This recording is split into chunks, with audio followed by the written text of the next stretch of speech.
வணக்கம்.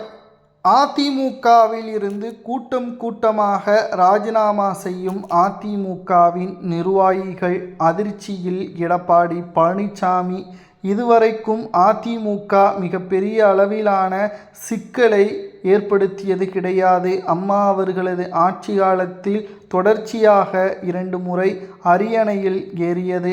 ஆனால் இந்த முறை 3வது இடம். அதிலும் குறிப்பாக வெற்றியடைந்த எம்எல்ஏக்களே ராஜினாமா செய்யும் அளவிற்கு அரசியல் களம் தலைகீழாக மாறிவிட்டது.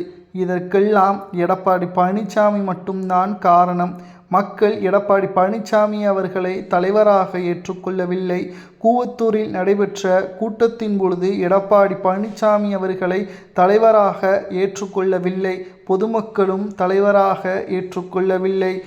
11 முறை எடப்பாடிக்கு வாய்ப்புகள் வழங்கப்பட்டது. அவரை தலைவராக நிர்ணயம் செய்வதற்கும் வாய்ப்புகள் கொடுக்கப்பட்டது. ஆனால் அனைத்திலும் எடப்பாடி பழனிசாமி அவர்கள் முழுமையான தோல்வியை மட்டும்தான் தழுவினார். ஏனென்றால் எடப்பாடி பழனிசாமியை பொறுத்தளவிற்கு அதிமுக தனது வசம் இருக்க வேண்டும் என்பதுதான் அவரது எண்ணமே தவிர வெற்றியடைவதற்கான எந்த ஒரு வாய்ப்பையும் அவர் பயன்படுத்தியது கிடையாது. ஏனென்றால் எடப்பாடி பழனிசாமி அவர்கள் தன்னை விட பெரிய நிர்வாகி அதிமுகவில் இருந்தால் தனது பதவி எப்போ வேண்டுமானாலும் பறிபோகும் என்ற பயத்தில் அச்சத்தில் இருந்தார். அதன் விளைவாகத்தான் அதிமுகவின் தற்பொழுது செங்கோட்டையன், ஓபிஎஸ், வைத்திலிங்கம், மனோஜ் பாண்டியன், புகழேந்தி, சசிகலா, டிடிவி தினகரன் போன்றவர்களை கட்சியிலிருந்து நீக்கியும் அவர்களை தானாக ராஜினாமா செய்யும் அளவிற்கான தொந்தரவுகளையும் எடப்பாடி கொடுத்தார் என்பதும் குறிப்பிடத்தக்கது. மேலும் அதிமுக தனது வசம் வர வேண்டும் என்ற எடப்பாடியின் எண்ணம் அவர் நினைத்தபடி சாத்தியமானது. ஆனால் வெற்றியடைந்தால்தான் தொண்டர்களும் மக்களும் தன் பேச்சை கேட்பார்கள் என்பதை எடப்பாடி உணரவில்லை.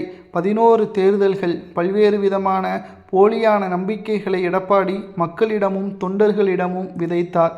ஆனால் ஒரு முறை கூட அவர் நினைத்ததுபடி வெற்றியடைவதற்கோ ஆட்சியை கைப்பற்றுவதற்கோ வாய்ப்புகள் இல்லாமல் மாறிவிட்டது. இனியும் மக்கள் எடப்பாடி பழனிசாமியை ஏற்றுக்கொள்வார்களா என்பதில் சந்தேகம்தான்.